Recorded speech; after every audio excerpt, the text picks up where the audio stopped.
Hello, hello, hello. Hi, guys. We are live. How are you guys doing? I hope everyone can see me. Just drop me a quick comment. And I want to know कि सब देख सकते हैं क्या? Guys, quickly. Should we go ahead? Awesome. Super. Okay.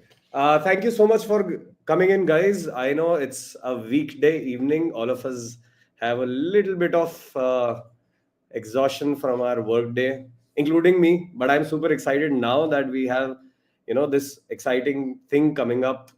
Um, I think AI agents are awesome. I've been researching, studying, building now for AI agents for a while, and I think the guests that we have today are absolute masters at it. I think they've done some really exciting things with AI agents. When I was researching their profiles and their work and their course in Maven, I realized that there are so many possibilities, and we know so little right now. And every business owner, every entrepreneur has to kind of understand the power of AI, not just by these popular tools of Chat GPT and Midjourney and the new ones of Claude and Gemini, all of these, which you probably have heard more. But when you put them all together and kind of orchestrate them in a particular manner, in an automation, you can call it, in a workflow, it becomes really powerful and it starts doing things which were previously simply impossible. Okay, I think this should be very exciting time for any entrepreneur who has a lot of dreams and vision and wants to do great things, big things. And they've always wondered that, what, I'm not sure if I can afford these many resources. I'm not sure if I can pay the salaries of 20 people to take my business off the ground. But for the first time, if you want to be an entrepreneur, it's the simplest and easiest ever. I am extreme optimist for entrepreneurs who want to do small, big things, whatever, up to you. But you have now greater possibilities of launching your business and scaling it. Okay, with that mindset, right? I think I would like to encourage everyone who is here to kind of start thinking. The fact that you're part of ape community says that you're already progressive enough. You want to learn new things, right? So these monthly workshops that we do in our AI powered entrepreneurs community, I think they are the centerpiece of learning for us. Every month we do, for those of you who may be new, every month what we do is we have a lot of interactions on our Telegram group. It's me and Rishabh. We share our insights on business, on AI, whatever learnings we have had in our journey.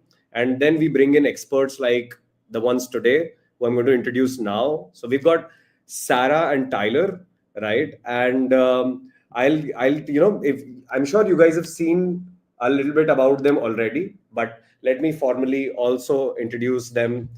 So what we have today is two people from the United States. If I'm not wrong, I was trying to learn how to write the pronunciation for the places is. So Sarah is from Raleigh, right? And Raleigh or Raleigh, and Tyler, you're from near Nashville. These are these are places that I'm sure now I have friends to go visit now. That's how I am looking at it right now. But to tell you guys, Sarah and Tyler, they're both co-founders of AI Build Lab. Sarah herself has been teaching AI and agentic workflows through the learn by building approach. And this is a top rated, and she's a top rated course instructor on Maven. So Maven is one of the top learning platforms. We don't have as much of this in India because there's a lot of dollar translation happening. But let me tell you this, Maven has some of the world's leading experts sharing amazing knowledge through their courses. So Sarah has been drawing from years of implementing AI and now recently agenting workflows focused on businesses. And she wants to be this AI practitioner on the ground. So that's the domain that she's picked. She specializes in making AI accessible to non-technical professionals and leaders, which is why we have brought her here along with Tyler. I think I'm very excited that they share the mindset that I personally have, that it's the non-tech people, it's the entrepreneurial people who are going to benefit the most, and they shouldn't be left behind. These are the efforts that matter a lot. And let me also introduce Tyler now. So thank you so much, Sarah. By the way, please, I will just bring you on stage very quickly. And yes, hi Tyler. Hi. So Tyler, you're also the co-founder of AI Build Lab, and you've been teaching, how to implement AI and agentic workflows. You've got 20 years of experience transforming startups into e-commerce powerhouses. You've scaled your family business, the Growers Solution, from a $72 investment to 8 figures. That is amazing. And now through AI Build Lab, Tyler, you focused on making AI practical for businesses. And along with Sara, you're the instructor on Maven, where you teach people how to scale businesses with AI. This is the perfect, opportunity. This is the perfect audience for you guys to kind of enlighten. Please, share as many amazing things that you've learned on your journey. And it means a lot to us that you've took out this time. And I know that's it's the beginning of your day. It's morning over there, and kind of you've taken out this time means a lot. Thank you so much, Sarah. Thank you so much, Tyler. And Thank you. from here onwards, please take it. And I would love to. I'm myself eagerly waiting to hear it out. Thank you so much for that introduction. We're really excited to be here. And as entrepreneurs ourselves, we don't come from a traditional, large, machine learning background or anything. And I think that we are proof of the opportunity that exists for people who want to be involved in AI, who want to be able to build businesses of AI and become AI practitioners or scale their own businesses of what's possible. So we're really excited to be here. And hopefully we've got a few things to teach today. Amazing. So, we've already got a few hundred people who had registered. Most of them are live. And this entire session will be seen by thousands others. So I think this means a lot. So, I would love for you guys to get started. And it would be a nice idea to probably lay out, for people, just a quick thing. This entire session will obviously be in English. Then we've got, we'll kind of, Sarah and Tyler will walk you through the kind of things they're going to cover today. We'll also have a demo of how AI agents work. And then we'll take up Q&A largely at the end. But in the middle, we may take a couple of pauses where we can answer some of the questions. So this is what the structure of this entire session looks like. And for anyone, if you find anything hard to follow, we will be active. Me and my team will be also active to kind of help and support you in this interaction. So with this, please go ahead, Sarah and Tyler. Thank you so much again. Yeah, thank you so much. Tyler, do you want to say hello? Yeah, good morning from us. You're probably watching us from the future. So excited to have this opportunity to come and hang out with y'all today. So let's get our screen share and we will kick straight into it here. Let's see here. So as they said, like our background is, I always joke that I've not been working in Silicon Valley. Sara hasn't either. I come from Tennessee Valley. So near Nashville, the heart of country music. So if you guys are ever stateside, feel free to reach out to us. We'd love to hang out. We'll go show you downtown Nashville and introduce you to Jack Daniels down here. That's where the Tennessee whiskey comes from. Right. Yeah. So welcome, everyone. Just a little bit about me and Tyler. I mean, we are going to introduce ourselves, but the way that we like to have these sessions is what you see is what you get with us. We're not super formal. We like to be conversational in the way that we talk and we teach. So just bear in mind that like we're not super corporate, super formal. And the more interaction that we can get from you all, the better, because at least we know how things are tracking. And today we are talking about a really hot topic, which I'm sure you all are here for this, but really understanding AI agents and what is required, like what is needed, what is the roadmap to go from wherever you are, from a non-tech perspective, from a beginner perspective, to being able to build AI agents from scratch. And so this session today is really going to be around, first of all, helping you understand like the concepts, the theory, like what are AI agents, what are agentic workflows, and how is this different to the way that we've worked in the past.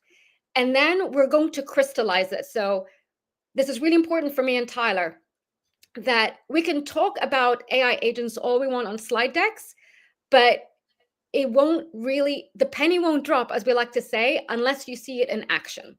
So we have this whole concept that we teach our students, because it's been really important for our growth as AI practitioners, is you always show up with a mock-up, because people don't understand, things are so abstract with AI that when you want to explain something and really show the benefit and the use case out of what AI can mean for our business, you show up with a mock-up, you show up with an example of how these agentic systems can work. And then we'll go into Q&A. Tyler, did I miss anything out of that, or are we good to No, go? you've nailed it. Like, we're obviously super passionate about this stuff. Our background is that we've actually been developing this work for our clients and for our own businesses. We've even scaled our side hustle, which is now turned into our full-time gig in education. So any questions that y'all have, we're very interactive. Like, feel free to drop them into the chat, and we'll try and take a pause to answer anything throughout, and then we'll definitely have Q&A time at the very end too. So with that, let's kick into it. Cool. So you might have already heard this. If you haven't, the TLDR, or the too long don't read version, is 2025 is the year of agentic AI. And so the whole concept of AI agents has been floating around for a good couple of years now. People have been talking about it, but really now we're seeing, because of how the technology's progressed and how the generative AI is maturing a little bit more, that what we talked about in theory of AI agents is now becoming practical, is now becoming possible. And just to share some studies around this, but I think this is a Deloitte article that talks about in 2025 that 25% of enterprises are using generative AI, are going to be using AI agents, and growing to 50% by 2027. So I know that we're not in the whole enterprise space here, but this is really to demonstrate that this movement towards AI agents is actually real. People are putting money, resources, and investment behind developing these AI agents, because they can really be the differentiator for a lot of organizations from a competitive advantage point of view. And as entrepreneurs, as non-tech individuals, we also see this play out not just in the enterprise level, but in the businesses that we work with.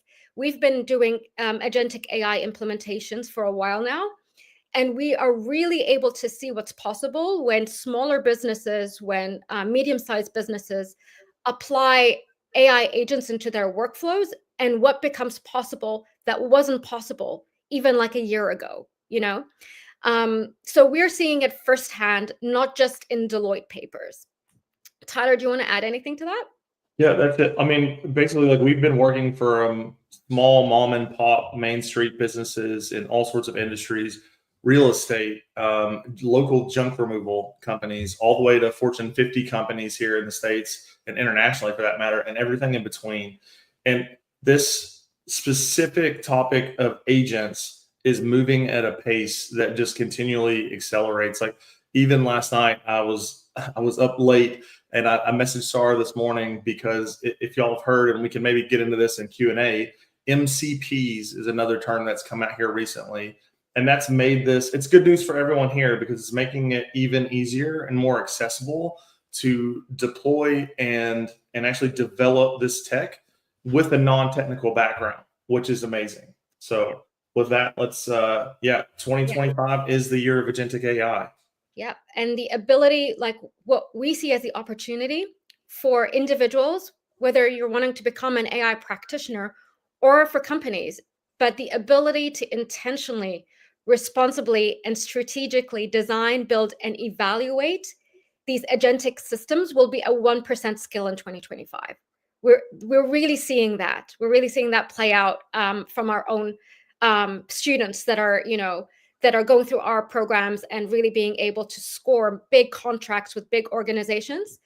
And as entrepreneurs, thinking about how to start and how to take your company to the next level, who you look at potentially hiring next, companies who can agentify their processes using this technology can really lead in this next era of agentic AI. You can really have an unfair advantage. So a little bit about us. As we mentioned right at the beginning, we are not your typical machine learning, like PhD in AI people. We are entrepreneurs, scrappy people like you all who, we got together. We actually met through an AI community and we connected, and we just started working together doing AI implementations for a couple of years now. So I don't have a technical background like a lot of you. And what I'm trying to demonstrate is all of the things that we're going to teach you today is absolutely possible and accessible for people like you and me. And Tyler and I have been doing, deploying these projects for companies for a good couple of years now. And we figured out, hey, we kind of have a system around this. Maybe we should teach other people how to gain the skills that we've learned over the last couple of years, so they're able to take that and implement it into their own businesses or for other businesses. Yeah, it's like I get really excited about this because my 20+ year career has been mostly as a self-employed entrepreneur in different ventures. I was very fortunate that the family I grew up in was very much driven to go out and make your mark in the world, hang your own shingle, and start your own business. And we're very fortunate to have a very rags to riches type story of, we did start with extremely humble beginnings with my family's company. And it was a $72 investment that's now turned into an 8-figure ARR business, just as like one of the examples. So I've been doing that. My wife and I also have launched multiple different print companies. So I have a lot of experience in that space. But everything that I've done over the last 20 years has been online via e-commerce. So I've been working in the tech space, but not in a traditional tech sense that you might think from like Silicon Valley. That gets me really excited because now what this makes available for folks of any size and scale. It's never been a better time to be an entrepreneur. Exactly like what Nivedan was saying earlier this morning. It's just amazing, and that gets us stoked on the possibilities right now. Mm-hmm. So as we mentioned, we've been doing this for a minute, and everything that you're going to see today, we've been doing using no code as well. So all the things that you're going to be seeing us talk through, all the possibilities that you might be thinking of, it's possible now without learning how to code. You can build really incredibly powerful systems using no code and using large language models and using your skills. You can really do that. It's possible now. To wrap up our introduction, the way that we approach things, as we mentioned, we're not from Silicon Valley. We are not technical, like machine learning specialists. The way that we teach and the way that we're going to be explaining things today is from our experience as AI practitioners, not in a research lab, but from people who are on the ground implementing these solutions for businesses. And that's how we teach. We teach AI, we teach agentic AI or AI agents you learn by building, not by putting things on a slide deck or in research papers and leaving them there. All right, so today what we're going to cover is what even are AI agents and agentic workflows. And what do you need? What is a roadmap to being able to build AI agents from scratch without writing a line of code? That's not necessary. And then we're going to be talking you through a demo. So we're going to be showing you an AI agent or an agentic workflow in action. So let's start with the definition. And you can ask this question on different social media, and you might get a lot of people arguing about, like, how do you define an AI agent, right? Because it's kind of a newer concept, and people are still haggling about the definition or arguing about what really makes an AI agent. And essentially, the difference between an assistant, so an AI assistant that you might have been interacting with, like a ChatGPT, and an agent comes down to agency, which is essentially the level of autonomy that this piece of technology, this tool has to go and perform tasks on your behalf. So for me and Tyler, this is our kind of the key characteristics of how we define AI agents. As I mentioned, autonomy. So agents, as compared to, say, a ChatGPT assistant or a custom GPT, agents make decisions and take actions without constant human input. So if you think about your interaction with ChatGPT, you're always having to like prompt and refine and iterate, prompt, refine, and iterate, right? Like that's the cycle. With agents, you can give them a certain level of autonomy. And I say you can give them because it's a very intentional way that you have to design these agents. You don't want to necessarily give full autonomy to a piece of software that can go and act on your behalf. That's quite risky, right? So we teach how to build guardrails when you're designing these agents so that you're able to provide an appropriate level of autonomy or agency when you're providing a task. It has access to memory. So these agents keep context across interactions and they learn from their previous tasks that they've performed. They're goal-oriented. So instead of just performing a singular task, like ChatGPT, write me a blog article or whatever it is, these agents within a system understand the overall objective, the larger objective or the goal of where we're trying to get to, and they perform their tasks with the context of what that goal or objective is. They are able to engage in multi-step planning and reasoning.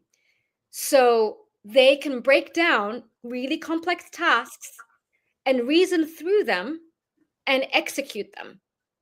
And they can interact with other tools and systems to get the job done. So the way that we have been, designing AI agents is within these key characteristics. Is there anything like you're thinking through, Tyler, as I'm mentioning this? Yeah, I mean, the main thing is that the level of autonomy is a scale that's going to grow over time. And we're going to get into this more in the coming slides, but there is a different degree of autonomy in the same way that when you hire a new person for your business or organization, you're not just going to give them, there's a training period, right? There's guardrails on as you're on-ramping or onboarding them onto your team and how it is you do things. It's a very similar process that we mirror when we develop assistants and then gradually turn them into agents and then give them an even greater autonomy and give them even more agency here. So it is the evolution and not the revolution, as Sara has so well termed this. Yeah. So what we mean by that is that when we design, these are autonomous tools. They can be autonomous, like they have more agency, more ability to act without your input, right? In order for you to achieve the results that you want within the risk level that you're comfortable with, that's how we design AI agents, through careful evolution, not revolution.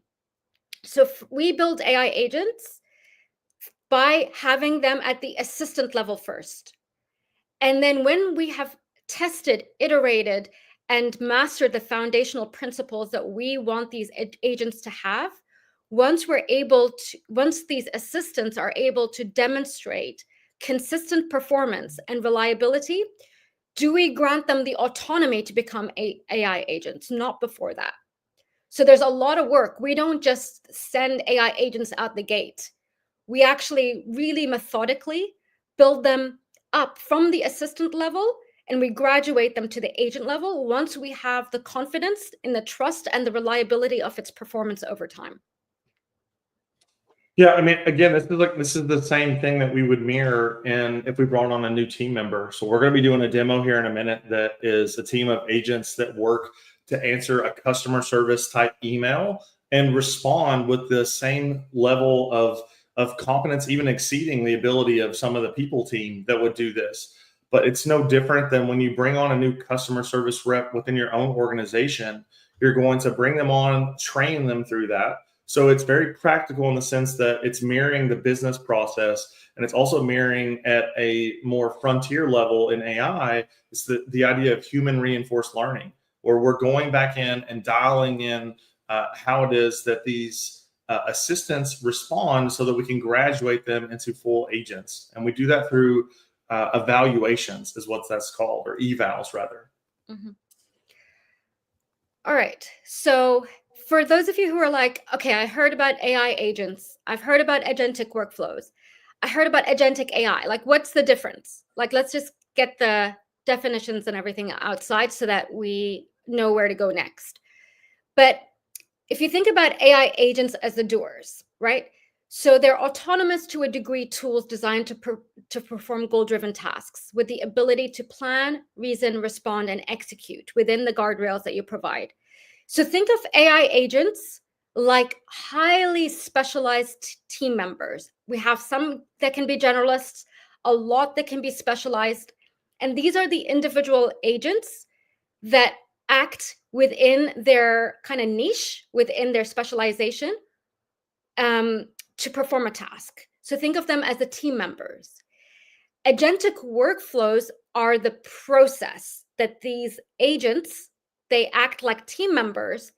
They're part of the structured system. So an agentic workflow is the structured system that these team members or AI agents collaborate in to achieve a shared business goal. So think of it like a department or a process. Like if it is part of your startup or your business, you have people within your marketing team, maybe like a marketing coordinator or social media manager or whatever, team members that act within a specific process to get a job done. So AI agents are the team members. Agentic workflows is a structured system.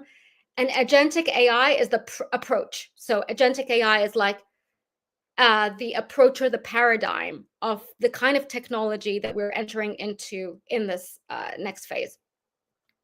Yeah, the way that we're able to get such high quality results out of the agents and agentic teams and workflows that we built is because that we build into them a very nuanced and vertical domain expertise. They're very much so goal and task driven within their own specialties, and then they work together to hand off between the other team members, just like in an actual, like in your business or organization would do.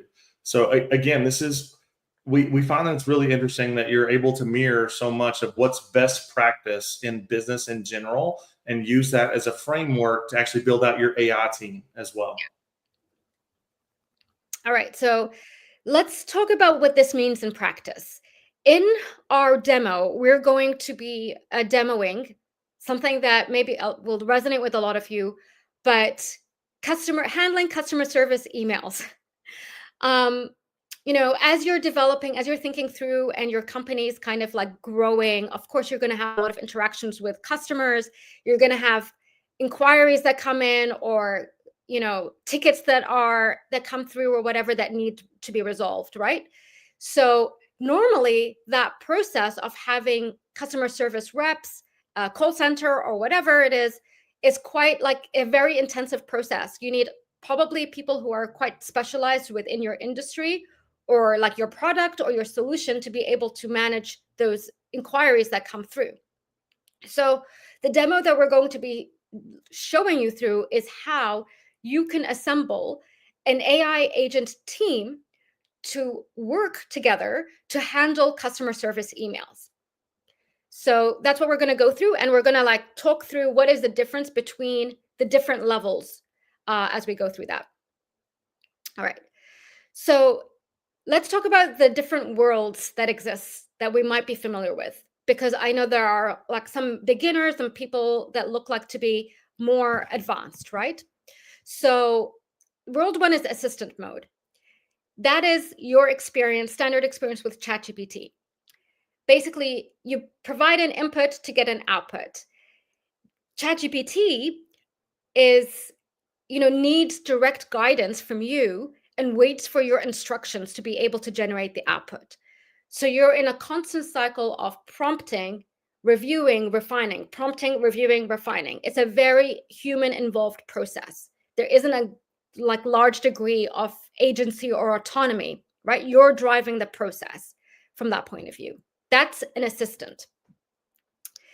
We'll call this level 1.8, right? But you can have your ChatGPT type experience and provide a lot more context on your business, right? So you can have an assistant that is connected to your knowledge base or your company information. So that could be as business owners, that could be your product documentation. It could be about past customer interactions. It could be about your branding, your voice, whatever it is, right? So now you're giving your assistant not just the intelligence of a large language model, but you're also attaching it. You're giving it, you're expanding its level of the way that it can interact, the level of intelligence it has with the context of your business.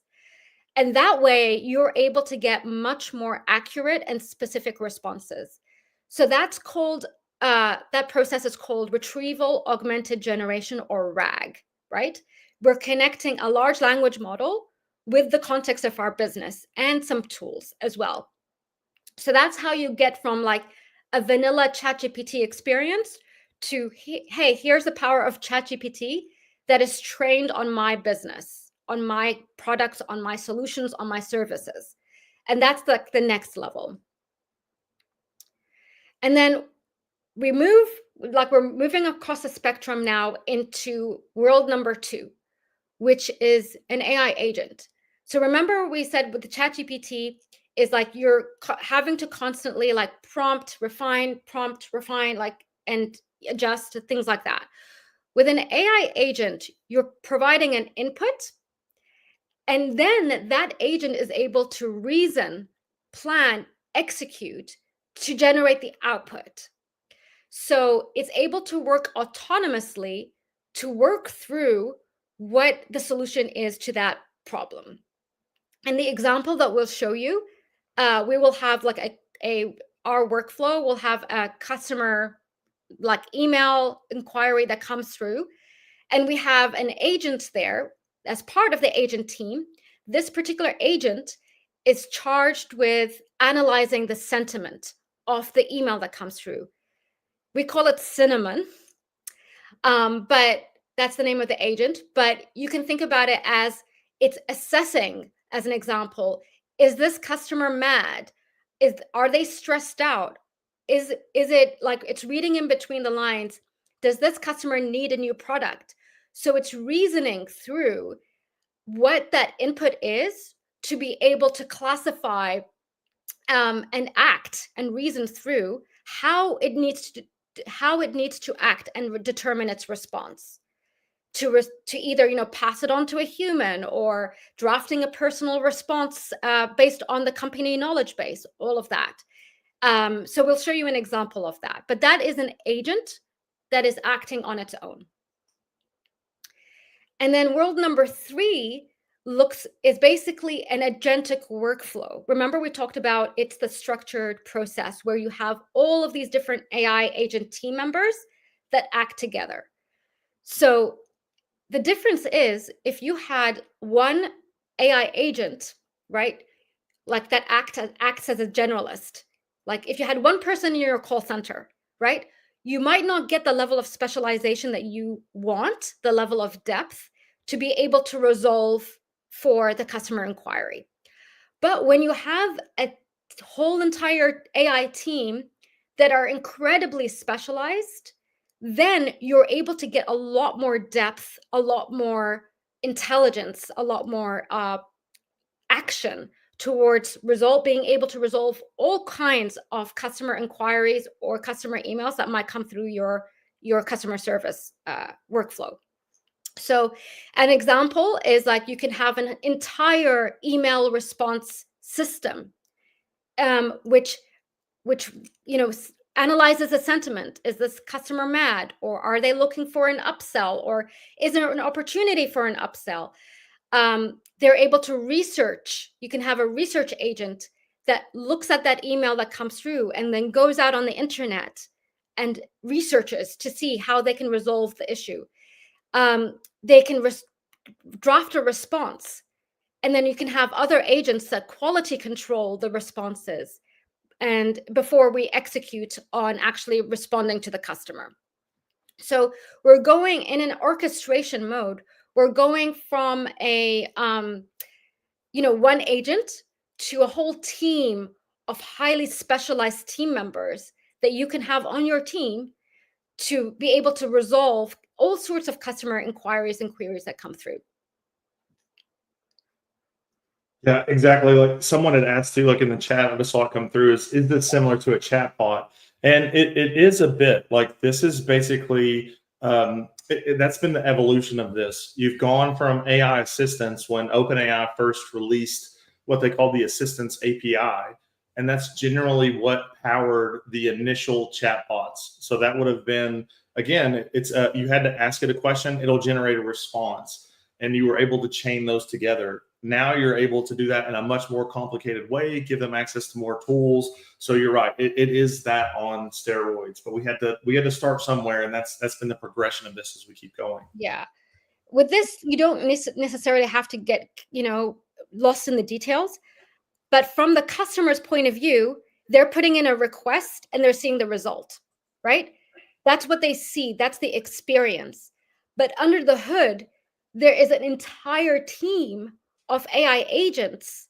You might think like that they're interacting with one agent, but there's a whole entire team of AI agents that are working to resolve this, or find a solution to this particular issue, like problem or inquiry that comes in. So now that we talked a little bit about like how it all works and the difference between assistants and agents, how do we actually get there?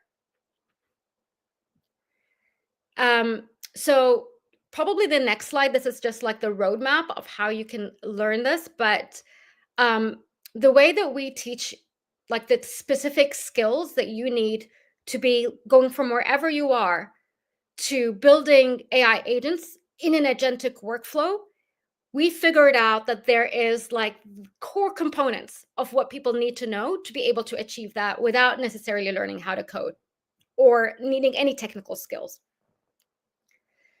So obviously the first concept is understanding the groundwork. What are even large language models?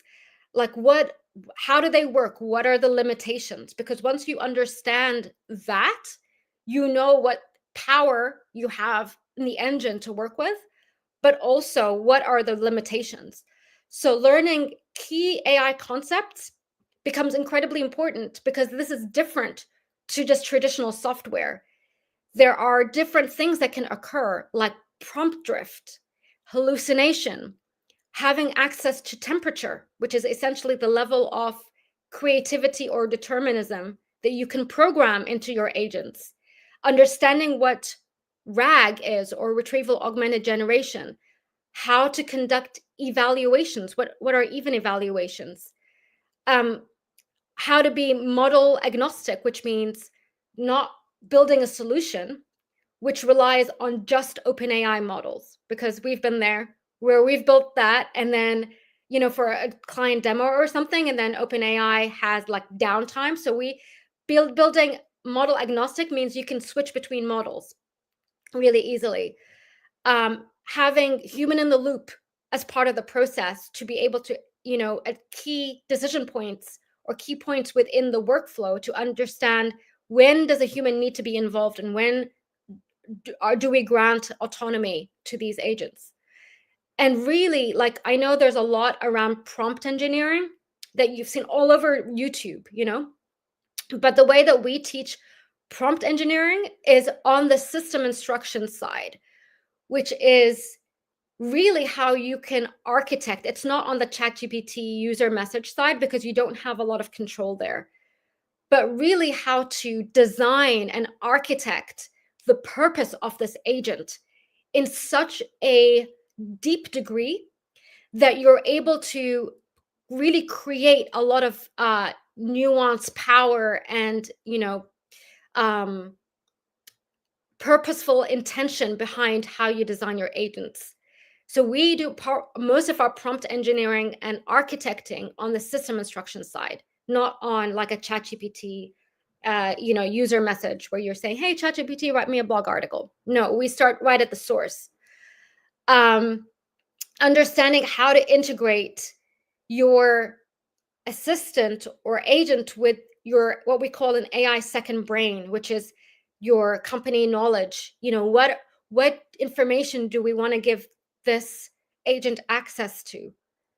Because it's specialized in a particular area, we need to give it the right kind of information.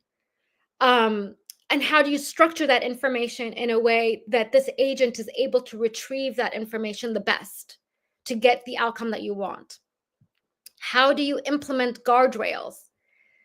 We spend a lot of time defining what the criteria are and how you need to design and architect these agents in a way that really define the guardrails of how it can interact with the end user. Like what happens when someone asks a political question? Do we want it to answer or not? When does it pass on an inquiry to a human in your human team or your people team? We spend a lot of time on evaluations. Tyler, do you want to talk a little bit about evaluations? Absolutely. I love this stuff. So evals or evaluations, you could think of that as when you would do like quarterly reviews with your people team. If you were to hire a new customer service rep and then they finish up their first quarter, you're going to sit down with them and review their work and let them know, hey, this is what you've done really well over the last 3 months. This is areas that we see that you could improve in, or that there's room for growth in here. And then if you're a really rock solid organization, you're not just going to stop there. You're going to give them guidance on how can they hit that growth? How can they actually improve? So evals is a similar thing with our assistants and agents that we develop. We're working with them to both quantitatively, like assign a numerical score to every single output that they generate, and qualitatively explain that as well. So give the reasoning behind our grade. So think of this as we're grading them in school, and we're giving them a score per a rubric that we put together that we're grading this agent or assistant against. And then we're explaining how it is that we arrived at those scores along the way. When we do that and we document that and we build up a data set, that agent is able to use that information as training information. Eval is actually one of the things that a phrase that gets misused a lot is fine tuning. Fine tuning is one of these, very like AI buzzword types of things. But evaluations are actually, that is one of the data sets that you would use to really fine tune a model. It's a structured data set in there. So I have this saying, we preach this in our course a lot. It's very difficult to get an AI system to generate a high quality output. It's the 1% of folks that can actually get to that level of high quality. It's even more difficult in the 1% of 1% of folks that can actually guarantee that output stays at that level. And that's through evaluations. That's because every single time an AI system generates any sort of an output, either the one that the end user sees or all of the intermediate steps in between, we're grading all of those. We're giving them that scoring system. And at the very beginning, it's a very hands-on, methodical. Sara, myself, our team are in there having to do that as the people evaluating this stuff. But the good news is that once you get enough of that data set of you actually performing those evaluations, that's when you can actually build a model. And it gets very the movie Inception-y, a dream within a dream here, that you can build an AI agent to actually evaluate the other AI agents and do that for you. Because otherwise, these systems, it's very difficult to scale them. That's all we would be doing is evals. But that's how we're able to sell to our clients and build out such high quality systems, is because we're in there grading and checking them every single time they generate an output. And that's how we're able to ensure and guarantee our customers that they're going to get the quality that they're looking for. Yeah. And I think one of the key things really to note around this is a lot of, like Tyler said before, it's quite weird that, like, the way that we approach and understand how to best optimize and build and architect agentic systems follows a lot of the same principles of like working with people, and how you would approach that. Because as practitioners, just to let you guys know, when Tyler and I go and build these AI agents systems for businesses, we sit down with them and we understand, we're like, what do your people team currently do? Show us, like, talk us through step by step how this process actually works. Break it down for me. Who is involved in that process and what did they do? all of that kind of stuff, and really understanding what best practice looks like for that organization, because that's how we can design a workflow or an agentic team that not only mimics the best of the best in their team and what they're able to achieve, but also finds opportunities to actually improve that and take it to the next level. And so a lot of the principles of how you would think about, like, how would I train a team member? What do I need to put in their job description? All of that kind of stuff is actually reflected also in how we actually design these agentic systems. So, yeah.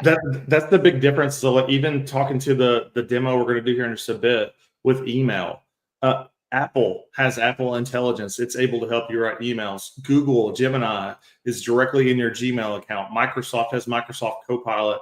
All of them are assistants. And the really wild thing is they have access to all of your data, like all the previous emails that you've sent before.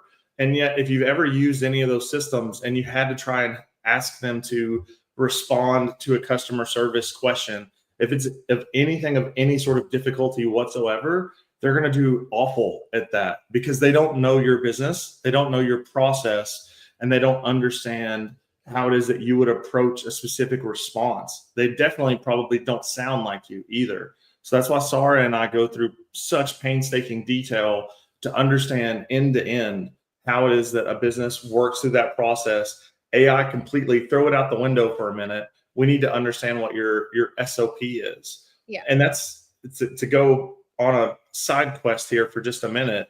We always joke, I don't know how it is in y'all's neck of the woods, but for us, anytime that we go into an organization, it's very unlikely that they have all of that information written out well. So it's a very conversational interview almost that we will go through with their team to extract from them what is their SOP or their standard operating procedure. We've been waiting for the day that we walk into a business and we get a laminated binder with all this tribal knowledge and how they do every bit of their organization. And we haven't had that happen yet. But the good news is that just simply getting good at these interview techniques, you can get the information out that will help you build a system that matches the way that your business would do that same sort of procedure. Yeah. So Tyler, I feel like just looking at time, we should probably get to demo time. The demo, let's do it. While we're doing that, Amit's asking, when I show clients the brain behind a chatbot, the workflow, they say too costly for a one-click process. How do I realign the conversation to focus on value, not effort? Sorry. I would say that we spend a lot of time. So my degree is in accounting, actually. So I love this topic. And we do a lot of our focus on mapping back to the value and ROI of what it is that we're developing for our clients. And we not only are trying to show them what is the cost savings that they might get from efficiencies that we can build into them, but also what is the capabilities that we unlock in their bandwidth or even in their quality of life for how quickly and how many more customers they could run through their pipeline that they don't have capacity for. We do a lot of research to understand what that costs them now based on their real people team. And then we are able to give them an actual projection, both a very conservative, kind of a middle of the road, and then a more aggressive projection, all three of those numbers, so that they have a really good sense on what the expected value of this could be on their return. That's a big deal. Yeah. While you're pulling that up, I'll just answer a question. So yes, you can build these AI agents by using prompting. You do not need to learn how to code or do that. And we're going to show you that we're going to demo a workflow that's built on this no-code platform called Cassidy AI. So we are, like we said, we're large language model agnostic, but we are also platform or tool agnostic. So we build on all sorts of different platforms. But Cassidy is an example of how you can build with it's just a really easy interface. We actually have our students, when they learn through our course, they build in our instance of Cassidy. because it is incredibly powerful, but incredibly accessible as well, in terms of how you can build AI agents. So when Tyler pulls it up, you'll see that there's no coding involved. It's just blocks and natural language and prompting that gets the job done.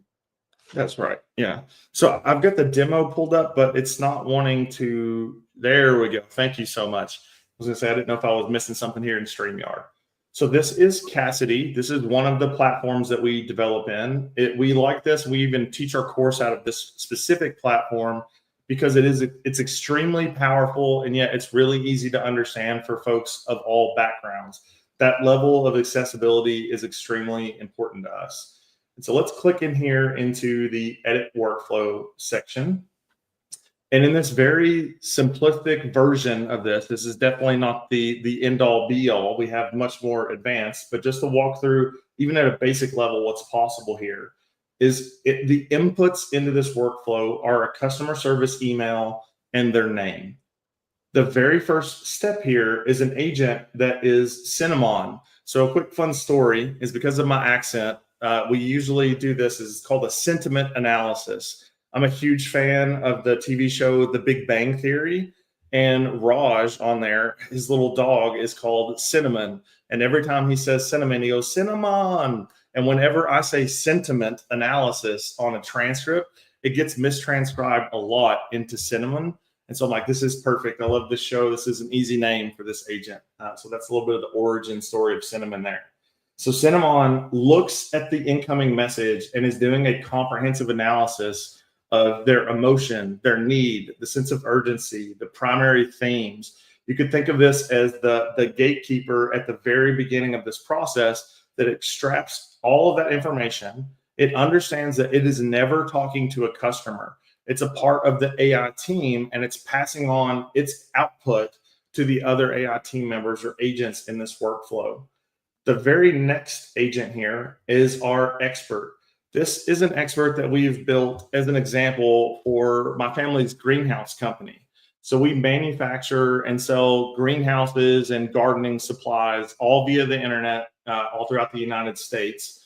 And the differences in customer types, which is pretty indicative of most businesses, is very wide. We have folks who are brand new into gardening and have never done it a day in their life, and they're asking one type of question, all the way to folks who have multi-million-dollar businesses in the greenhouse space and are asking much more complicated questions that require quite depth of expertise to be able to answer that correctly.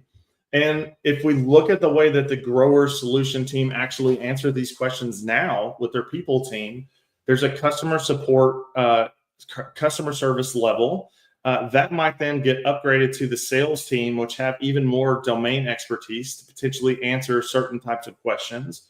But then if there's a question that comes through specifically about hydroponics or organic growing practices, or what kind of greenhouse do I need if I'm growing heirloom tomatoes in Vermont, there's probably a person that has that very experienced domain expertise on the team. And so they're going to go ask that person.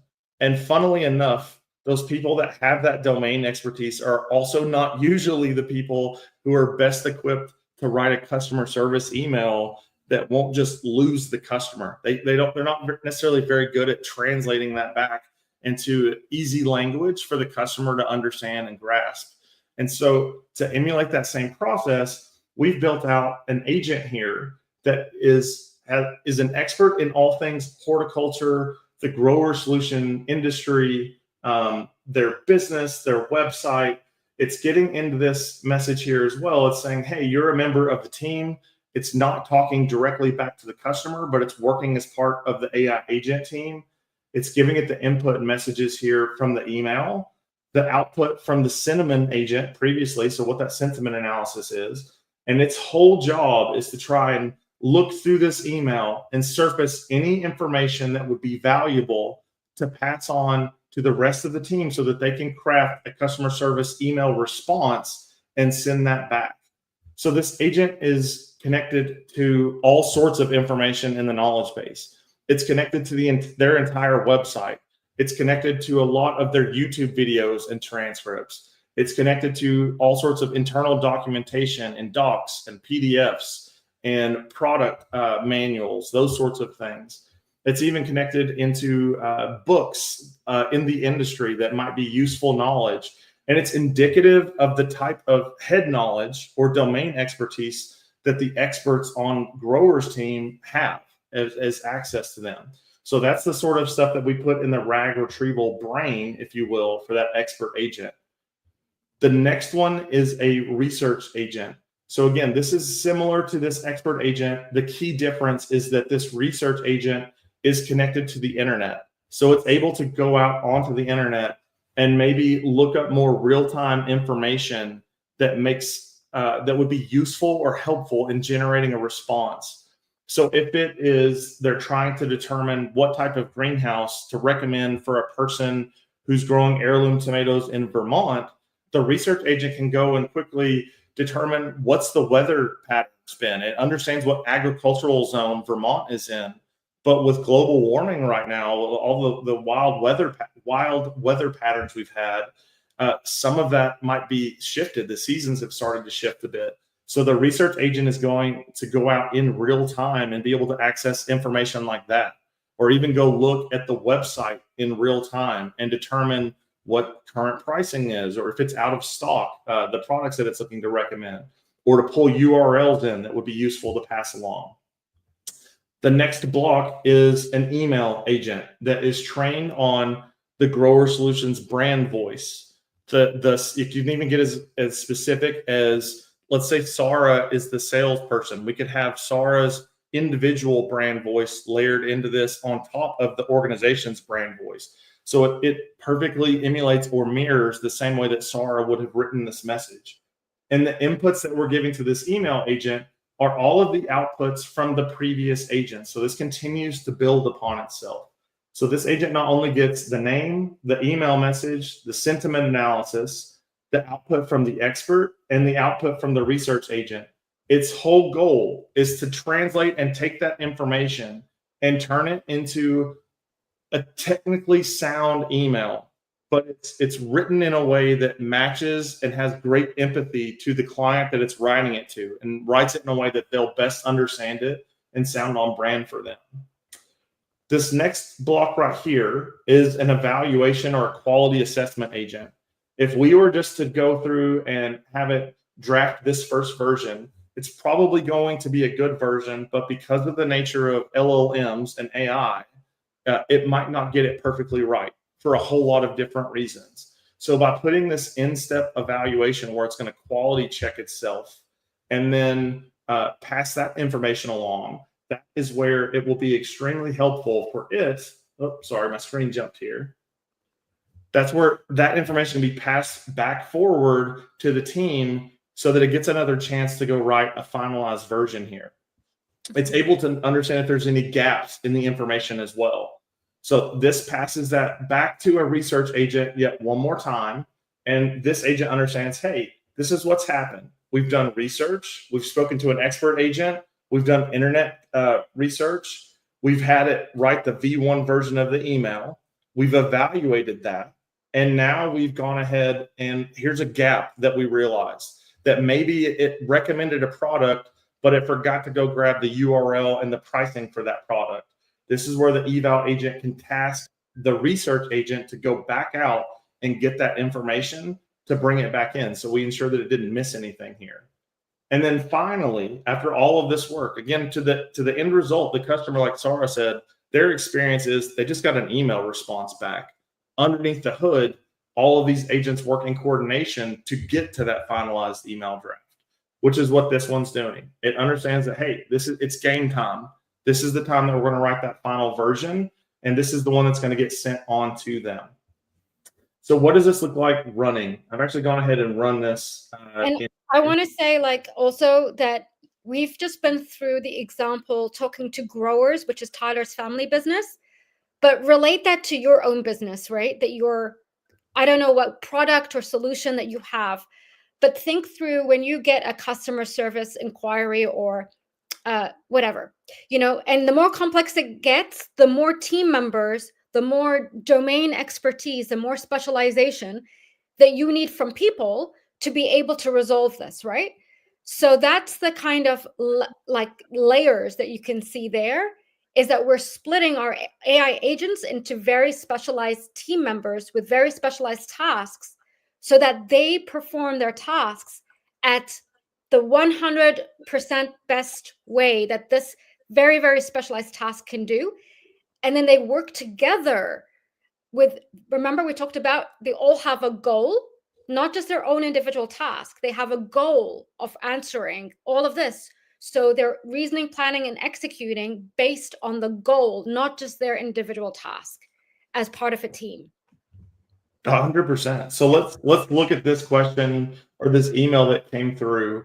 So this is from Sara Martinez, and she works in Texas. They have a greenhouse company, and it's saying, "Hi, Grower Solution team. I'm hoping you can help me with a serious temperature issue that we're facing. We're a small urban farm in Austin, Texas that supplies microgreens and specialty herbs to local restaurants. We recently expanded from 1 to 3 greenhouses, all purchased from you guys last year. They're the 20-foot by 40-foot high sidewall greenhouse." So they're telling us like what the size and model is right there. "But we're struggling with the Texas heat. The temperatures are spiking well above 100 degrees Fahrenheit in the afternoons, and our basil crops are showing serious signs of heat stress. We've been manually opening and closing the doors, but that's not enough. So we're losing about 15% of our crop to heat damage, which is really hurting our ability to fulfill orders for our restaurant clients. I've been watching your YouTube videos to try and figure out what we need to do, but honestly, I'm a bit overwhelmed by all the options. We need an effective cooling system that we can implement quickly. Since we just completed this expansion, we need to be mindful of the costs, but we can't keep losing crops to the heat. Any guidance on how to keep these greenhouses cool would be greatly appreciated. We're happy to provide any additional information or details that you might need." And then they sign off, and then they say, "Also, P.S. our greenhouse is set up in an east to west orientation, if that helps with your recommendations." So that's an email that comes through. So I'm in this industry. You all might not be familiar with this, but this question right here, this is a difficult problem to solve. Like this, there's so many different approaches and recommendations that could be given here. And there's a lot of things that they called out that I, as a person in this organization, would understand. They've got 3 different greenhouses. It's affecting them financially. And this is a serious situation. We need to solve for them quickly, because otherwise they're not going to be losing 15% of their basil crop. It's going to wipe out the whole greenhouse if they don't get this under control. I also saw that since they just recently expanded, that they're budget conscious. They are aware of that. And so the approach that I personally would take is I would begin to recommend passive heat control, which could be like a shade cloth. It could be roll-up sides, which is like a passive type ventilation that growers offers. And then if they have the budget for it, that's when we could start talking more like full-on exhaust fans and things like that. So again, I just want to give you the context of how this is not a surface level question. This is a very complicated question, which would be very similar to what you might run into in your business. So Cinnamon here in the very first block, you can see this is its response. And this is the way that it's even formatted is not necessarily the easiest thing for us as people to read, because it's giving it back in XML, but it does it in this way so that it's very structured and easy for the other agents to read quickly through it and extrapolate what is the situation here. So it's the emotion or concern is anxiety. It has a 90% confidence level. And the evidence because of that is because they're struggling with Texas heat and they're losing 15% of their crop. The emotional spectrum is concern, frustration, urgency, entrepreneurial determination, evidence, detailed description of challenges and proactive approach to seeking solutions. And it's even giving a numerical score in here to help quantify this stuff. It's calling out the key things that need to be addressed, the key points, the key observations that it's seeing. And this particular, all of these agents, we'll go look at this maybe if we have time here in a minute, but all of these agents are currently being powered by the Claude Sonnet 3.7 model. But we're able, because we believe in being model agnostic, we choose platforms that we can pick and choose the underlying LLM or model that is best suited for this task, the cost, whatever the latest, greatest one is, because this stuff keeps evolving so quickly. And so we pick a platform like Cassidy or other tools that we use so we can pick and choose between that. The expert here now, it gets that output and it's saying, look, here's the key issues. There's 3 20 by 40 greenhouses in Austin. The temperature is exceeding this. It's basically siding out and planning what are the key issues. What are the requirements for that specific crop? It's saying basil's optimal temperature is 75 to 85 degrees in daytime and 60 to 75 degrees in nighttime. Microgreens require constant temperature and humidity.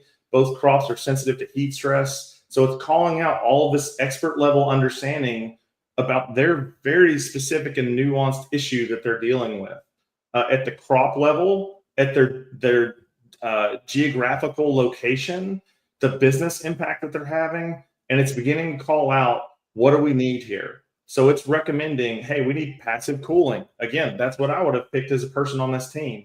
That we need active air movement systems. We need automated temperature control. We need shade systems to reduce the solar heat gain. We need ventilation systems for air exchange.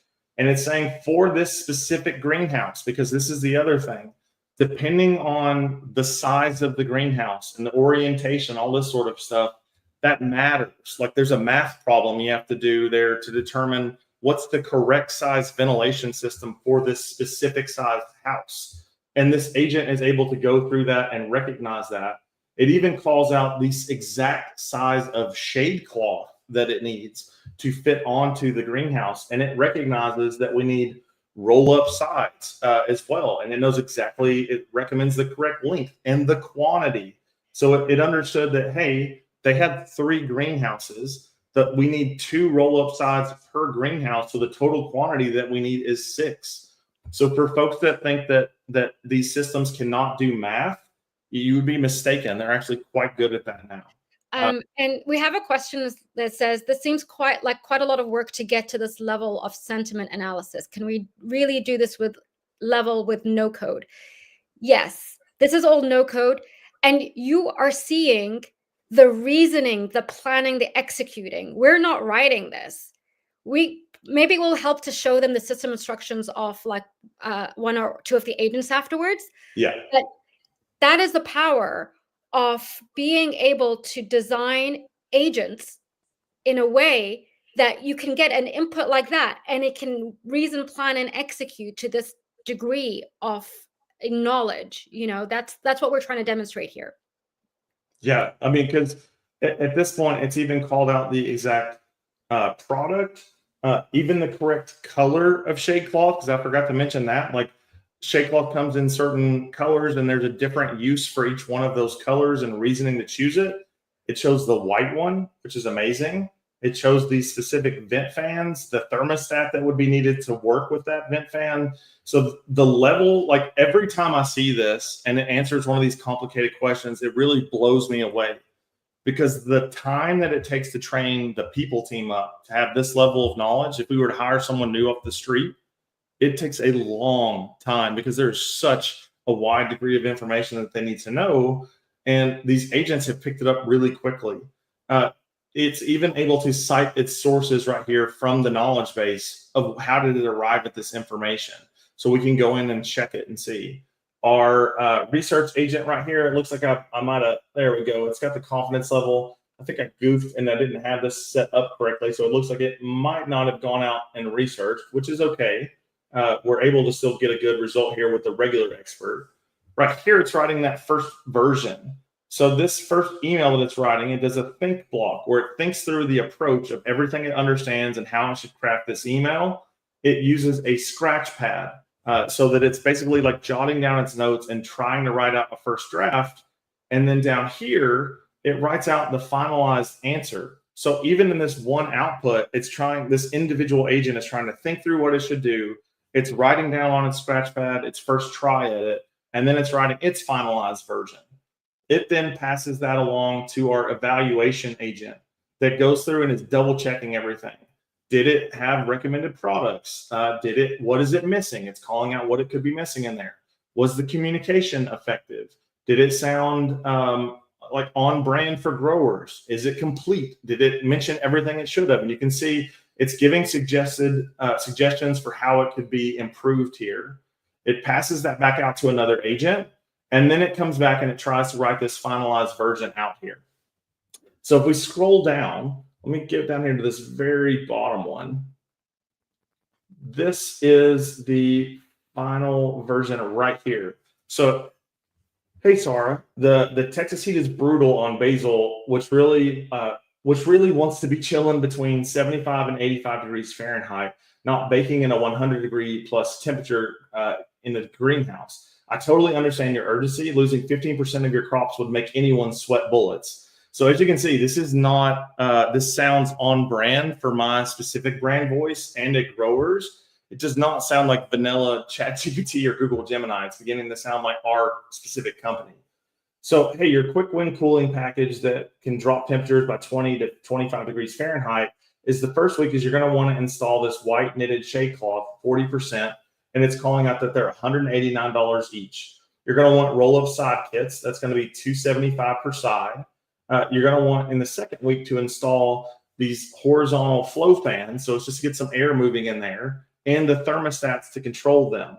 With your east and west orientation, installing roll-up sides on both long walls creates crucial cross ventilation, like giving your basil a refreshing breeze instead of a sauna. The shade cloth alone can drop temperatures 10 to 15 degrees and installs in under an hour. Complete package for all three greenhouses is approximately $3,852, which includes 3 shade cloths, 6 roll-up side kits, 6 fans, and 3 thermostats. We can ship everything tomorrow for delivery by Friday. For even more cooling power down the road, consider adding a high-pressure misting system, and it gives an example of that product. It's like an air conditioning for your plants. Each product comes with an installation guide, and we have step-by-step videos on the website. Most components are DIY friendly. But if you prefer professional help, I can connect you with installation services in Austin. I'd be happy to hop on a quick call and walk you through these solutions. Just give me a ring, and then it gives a phone number here, or shoot me an email. Let's get your basil back into its happy place. Stay cool. And then it walks through this. So it's, again, this is the best version of what our people team could have written this email back as. That is an amazing response. Getting that sort of consistent quality in a reply is very difficult to do. And to think about how much did this cost as well. This costs currently in this run, it was 366 credits. So that's capacity credits. That's a couple of dollars at most. And at face value, you might be like, oh, a couple dollars to answer an email. That seems like a lot. But this is where our ROI discussion is so crucial here. Because if we understand that we're paying a team member, just the customer service team member, that $20 US an hour. And if it takes them, 10 minutes to be able to answer that question, just them, not including all the other people that they might have to pull into this conversation, which they would need to for this particular one, that's going to be $20 divided by what? Let's see here. By 60. So that would be 20 divided by 60 and then times 10. So that's $3.33 US dollars just for the customer service rep in the real world. If it took them 10 minutes to respond to that at that given rate, most folks don't necessarily know that. They're just the face value of that cost is $3.33. We're already beating that or matching that here with this workflow, and it's not including all of the other agents or people on the people team they need to incorporate as well. So really quickly, just to look at some of the assistants in here. So here's the Cinnamon assistant. It's being powered underneath Claude 3.5 Haiku. We're able to come in and give it system parameters in here. And these are the system instructions. So you can see, while it might look a little bit like code, don't let this confuse you. This is just what's called XML tags. And Anthropic, the people that make this specific model in Claude, they've trained their models to work very well with XML. It's a markup language. And just think of it as like if you're using Microsoft Word or Google Docs, how that uses Markdown, and you have like H1 headings, H2 headings, bulleted lists, things like that. It's just a way to more clearly communicate what it is that you're trying to convey in your document. That's the exact same thing that XML is doing here for this agent. So it has a role, it has its capabilities in here on what it's going to be doing. It has the analysis framework that it's working through. It has the format that it should generate its output in. I'm just going to quickly scroll through this. You can see that it's not crazy huge instructions on this particular version of Cinnamon. If we look at our email assistant, same thing. This one's running on a different model. It's running on Sonnet 3.7. But if we wanted to run this on OpenAI models, or if we wanted to run this on Google Gemini models, it's very easy for us to change that here. And in here, we're able to see the role of this email agent, the background context that the agent needs to understand, the instructions that we're going to give it every time it generates an email, the brand voice that I have, the key characteristics of that, the patterns for me and how it is that I speak, the do's and don'ts on that, the output format on how it should actually generate its response, criteria or guardrails that we want it to adhere to. We'll even give it examples on what does answering certain types of emails, what should that look like? Those are called shot prompt examples. So I'm scrolling through this a bit quickly, and then it's even connected to dynamic data here, where it's able to access folders in the knowledge base to determine how it is that I speak.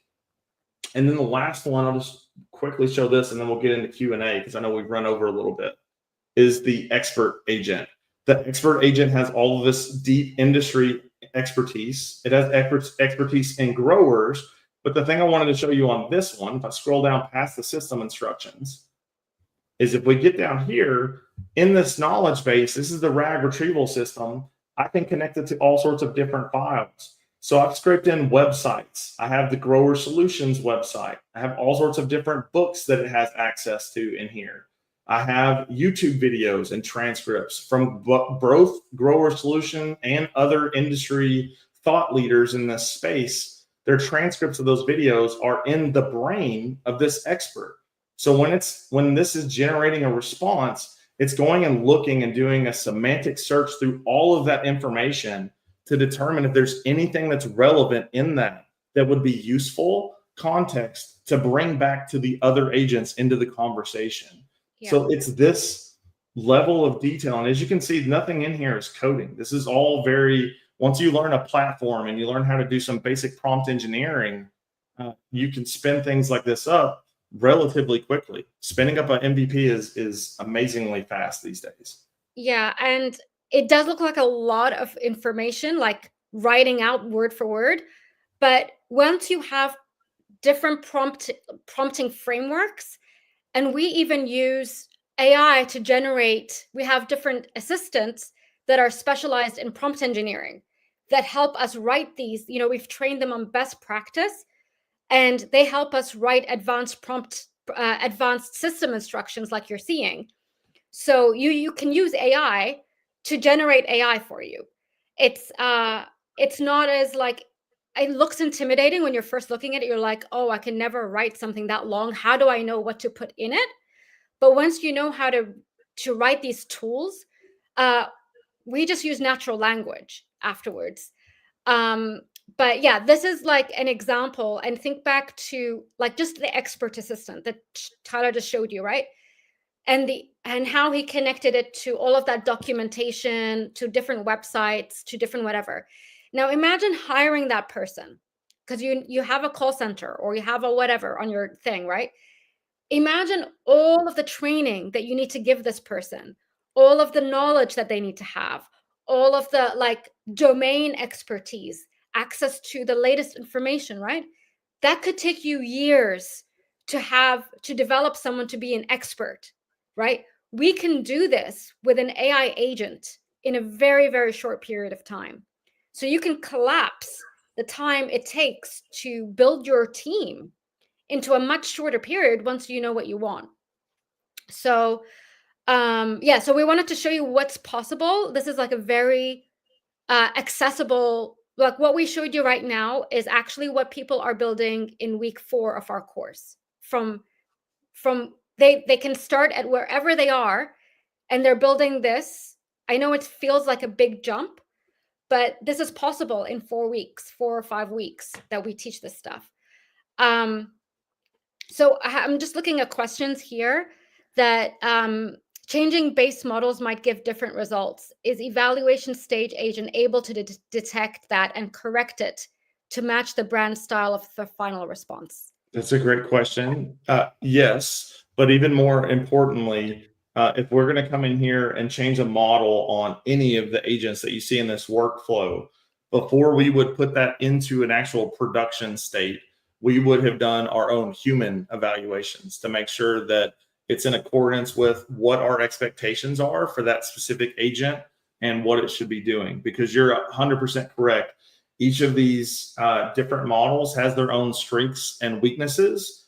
And it's very important for us to come in here. And this is a very subjective thing. It's almost like, do you like Apple or do you like PC machines? It's just a difference of opinions on some of these things. Some folks really love OpenAI.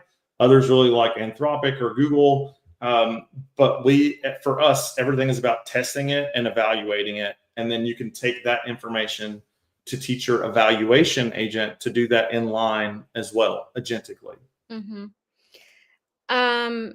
Yeah, and there is a lot of advantage as well of having multiple agents that have different base models working together as a team, because you can get a lot more diversity as well in your output, you know. And then there's actually a paper that came out recently that said that you can reduce factors like hallucination in multi-agent systems or agentic workflows by having different models check on each other, that you can actually reduce the level of hallucination. So we're a fan of using, depending on the use case, using different models, different agents, and getting that diversity in your output. So for anyone who doesn't know as well, hallucination is the actual term for it. It's Right. when these models want to be extremely helpful assistants, and they want to try and generate a response for you. Sometimes if they're right or wrong, they'll say it with their whole chest and be extremely confident, even if they're wrong. And that's called a hallucination. So having different models within your workflow checking on each other, that's what Sara was saying is a good way to reduce that. It's actually, we've been doing that for a while, and it was really reaffirming to see that backed up by research. She sent that to us as soon as that came out, and it's like, hey, we figured this out on our own, and it's research backed. So that's pretty cool. Yeah. Let's see here. Someone else I saw was asking about they have access to copyrighted content, which I'm sure OpenAI and others have not trained their AI on. Is this a big enough advantage to start training my own AI with this content? And then they went on to say, assuming I don't get permission to train my AI on these content from the OG publisher, is it legal or ethical to train indirectly using another AI to prepare summarized content? Okay, lots of good points to call out there. One of the moats that you have right now is your access to your own proprietary data and domain expertise. So anytime that you can bake in not only the information, but your process, like even here in this grower's workflow, the way that team would reason through how they would make a specific recommendation and which products they would recommend and why, that's also proprietary data. So even like not just looking at the actual copyrighted content that they might have, but also the reasoning that they go through in that framework, that is the moat right now. These systems are getting so easy to build that your own domain expertise that you can use to train these systems on, that's a big deal. As far as actually like training your own model on that, like now you're talking about fine tuning. While that's gotten easier, that's not, unless you have a lot of like experience in that, I wouldn't start there. You could start by just adding that information into a RAG system or retrieval augmented generation system in the knowledge base, like what we did here, and giving the agents access to that information so that they can go through and read it in the same way that a person would. And as far as the ethics around that, for us, ethics is a huge deal. We talk about this a lot in our course and in our community. If it's something that's freely available and publicly available on the internet, then for me and my own personal ethics, that seems to be fair game because that's something that's publicly available knowledge that's put out there. If this is copyrighted material, like it's a book or it's private trainings, transcripts from a video or something like that, or writings, internal communications, whatever that might be. That's where we begin to think about, like, all the books and things that we have in this particular system are all books that we actually have purchased and own multiple physical copies of them at the company.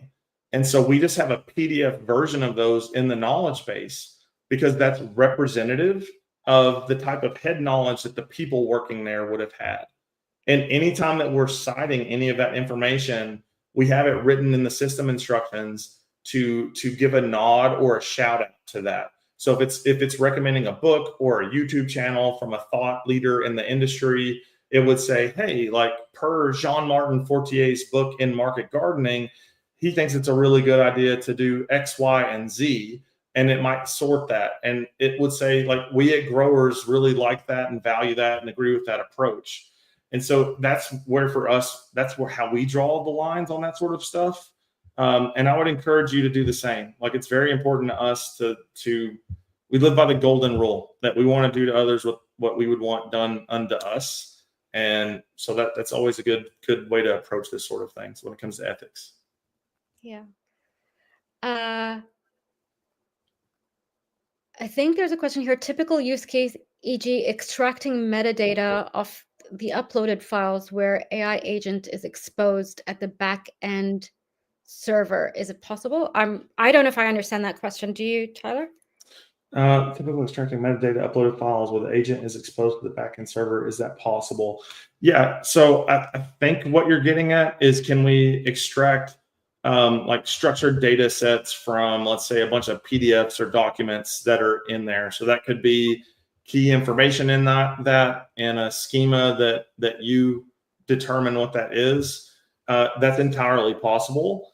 In fact, one of the most underrated tech releases that has happened in the last 90 days is Google Gemini Flash 2.0. That's the model name.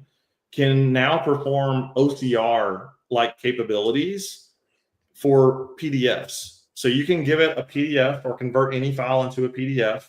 You can extract structured data from that PDF. 6,000 pages within a PDF for $1 US. You compare that to the cost of traditional OCR services, there is no comparison. Even comparing it to Anthropic's Sonnet 3.5 to be able to do that work, you get about 100 pages of that workflow output for $1 compared to 6,000. So you can totally do that. And I think in what you're looking to do there. Okay, and having various base models are for applying best according to the condition, or is it to be up to date? I think the question is, why would you select different models, and for what use cases, or is it just selecting the latest ones? So, and this is a very subjective thing, but yes, we feel that for us, there are certain models that do a better job at different things. Like as an example, we using Claude's models a lot.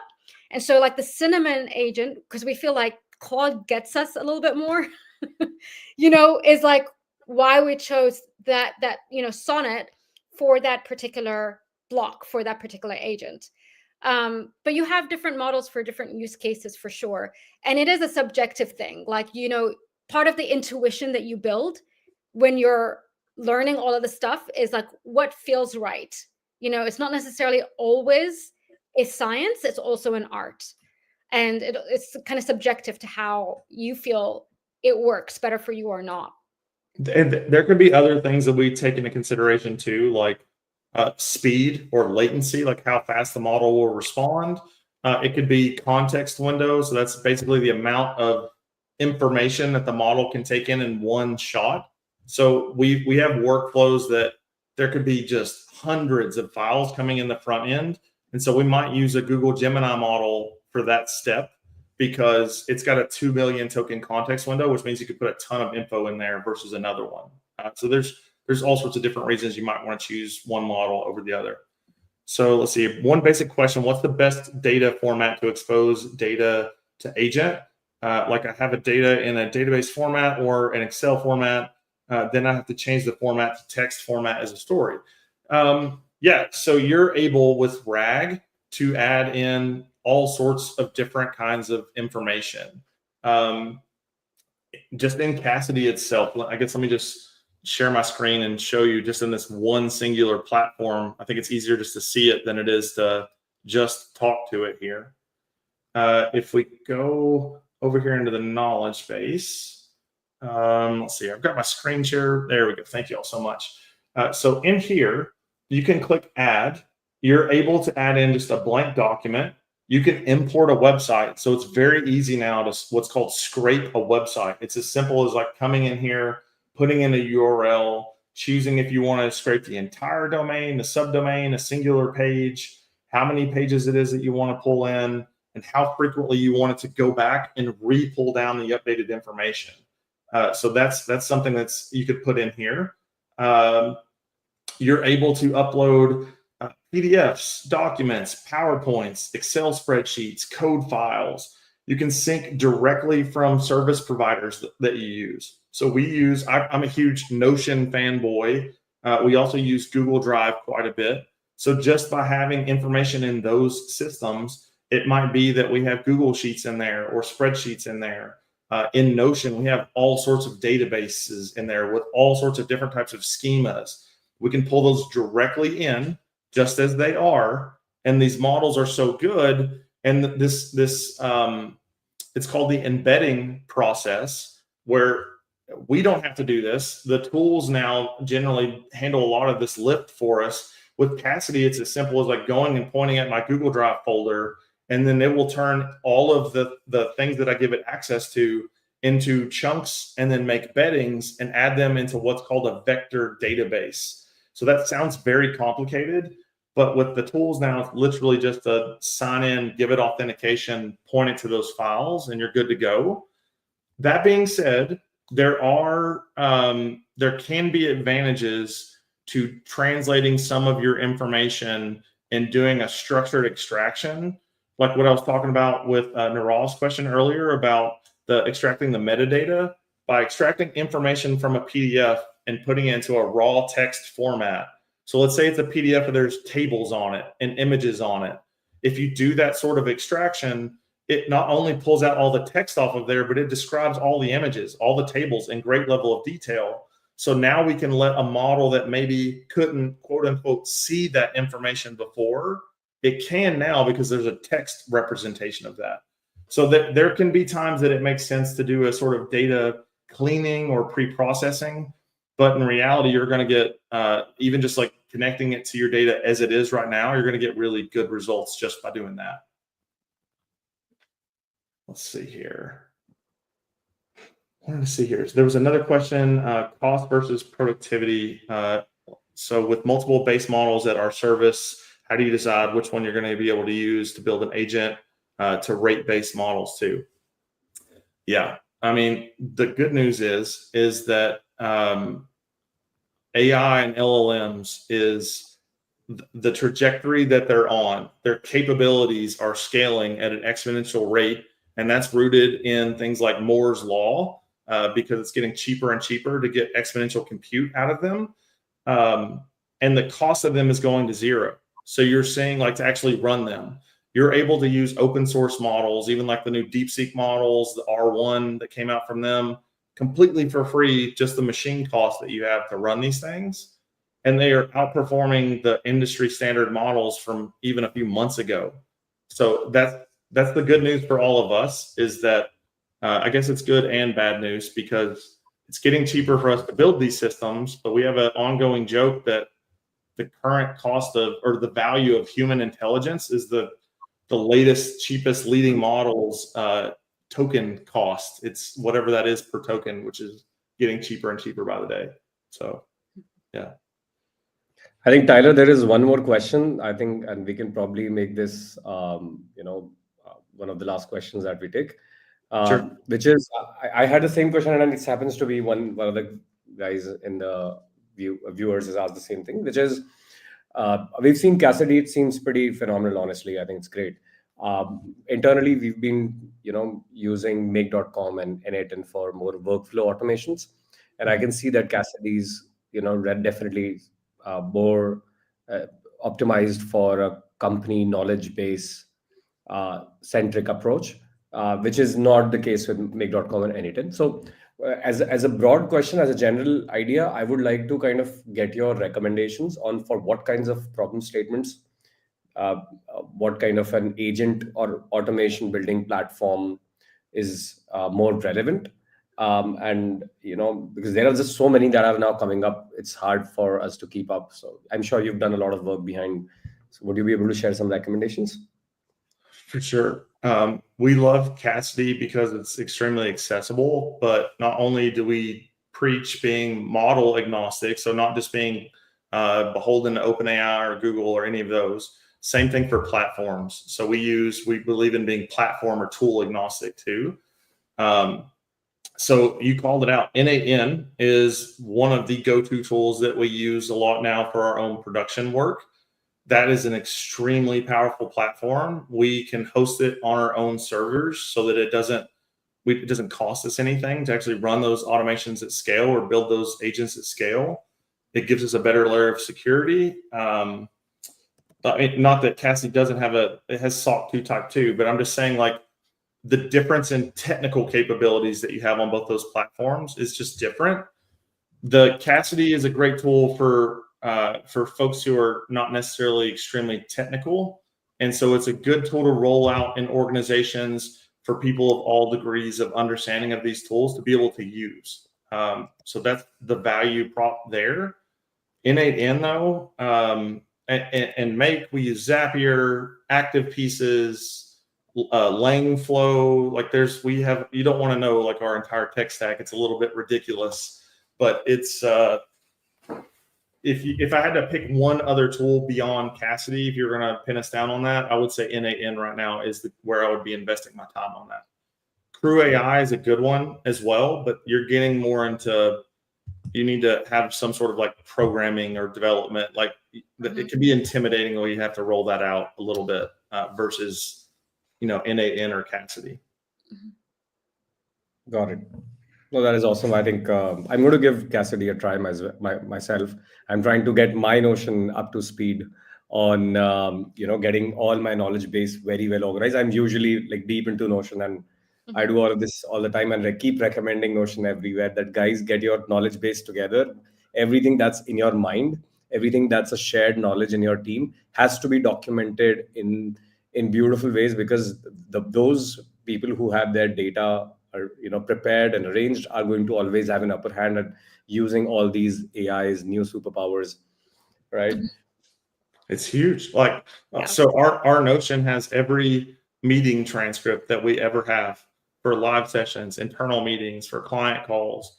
It has all of our own our own internal documentation and everything. So it's the culture of documentation and building up that habit that's good for us. But then having that in a second brain system that we can give access to these agents, that's a big deal. We'll go into a getting prep for a client meeting and say, hey, Sara and I met this week, and then we also met with this client here a few months ago. Like it can span that time too, to go and find the transcripts from each of those meetings and actually make that info usable and meaningful in a way to pull out insights that just aren't easy to do for people. Like it just, if anything, it's making us a little bit lazier, but I think it's giving us superpowers instead is what it is. Yeah. Yeah, no, I love that. I think it is indeed a superpower. And I'm also, kind of getting more and more serious about this over time in terms of kind of plugging everything in together as a single unified database and a knowledge base, whatever you want to call it. It's a process for sure. Yes, sorry? It's a process. Yes, it takes a while. Yeah. It's a long time. And now, because I make a lot of content, I think one thing that I found, one of the things which is very valuable for us is to be able to write great content, which has my thoughts and my opinions and my beliefs, even if flawed, it still needs to be mine, right? And people complain all the time that ChatGPT or whatever LLM writes like a robot and it's robotic. And I'm like, no, it's not. First of all, you're using it wrong. And in order to prove that point, now I've created this brand voice thing. Yeah. Mine is a much simpler one. It's not like with too many plugins like Cassidy. But what I did was all my podcasts and all my top performing content where I was much more opinionated, I put that all, and immediately the quality of content that I'm getting from my Claude 3.7 is just outstanding. I'm like blown away that it's referring to this podcast, that opinion that I expressed, and then pulling it in to connect with three other dots which I didn't myself think of when drafting the first one. And so it's turning out beautifully, and I think that's a small exercise I've been thinking of doing that as well. Yeah, do you guys have you guys done any sessions on second brain on Notion plus AI thing that you're saying? Do you think that in itself is powerful?